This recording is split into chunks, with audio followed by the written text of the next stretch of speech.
स्वतंत्र दिनाच्या दिवशी धाकटे शहापूर शाळेत गुडघाभर पाणी, पाण्यात उभे राहून विद्यार्थ्यांची तिरंग्याला सलामी, वर्षानुवर्षांची समस्या कायम, स्थानिक नेत्यांच्या दुर्लक्षावर नागरिकांचा संताप, आमदार महेंद्र दळवींसह लवकरच उपाययोजनेचे जिल्हा परिषद सदस्य दिलीप भोईर यांचे आश्वासन.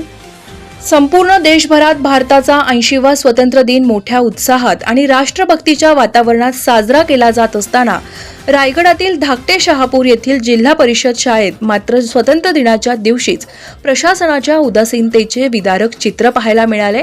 शाळेच्या आवारात गुडघाभर पाणी साचल्याने विद्यार्थी, शिक्षक आणि नागरिकांना चक्क पाण्यात उभे राहून ध्वजारोहणाच्या कार्यक्रमात सहभागी व्हावे लागले. पाण्याने भरलेल्या शाळेच्या आवारात तिरंग्याला सलामी देताना विद्यार्थ्यांना मोठ्या गैरसोयीचा सामना करावा लागलाय. विशेष म्हणजे ही समस्या आजची नसून मागील अनेक वर्षांपासून शाळेच्या आवारात पाणी साचण्याचा प्रश्न कायम आहे. मात्र वर्षानुवर्षे हा प्रश्न सोडविण्यात स्थानिक नेतृत्वाला यश आले नसल्याने नागरिकांमधून नाराजी व्यक्त होतीये.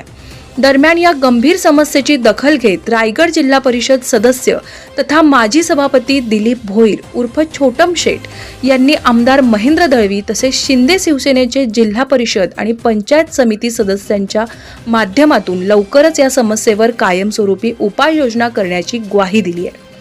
स्वतंत्र दिनाच्या दिवशी विद्यार्थ्यांना गुडघाभर पाण्यात उभे राहून ध्वजारोहण करावे लागल्याने आता तरी या प्रश्नावर कायमस्वरूपी तोडगा निघणार का, याकडे धाकटे शहापूर ग्रामस्थांचे लक्ष लागले.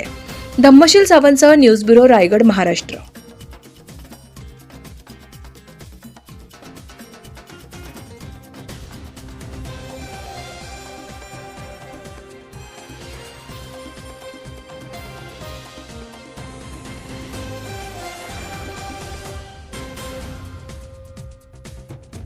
रोल 80वा स्वातंत्र्य दिवस आज आपण साजरा करत असताना प्रत्येक भारतीयाच्या मनामध्ये देशाबद्दलचं खऱ्या अर्थाने प्रेम आज जनतेच्या समोर पाहिलं तर जनते अख्ख्या देशभरामध्ये आजचा दिवस साजरा करत आहे.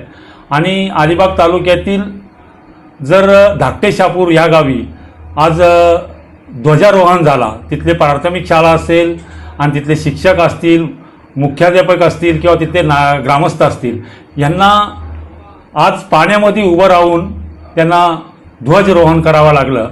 आणि त्याच्यामध्ये तिथले स्थानिक ज्यांच्याकडे अनेक वर्ष सत्ता होती त्यांना ते देखील आजपर्यंत कोणतंही करता आलं नाही.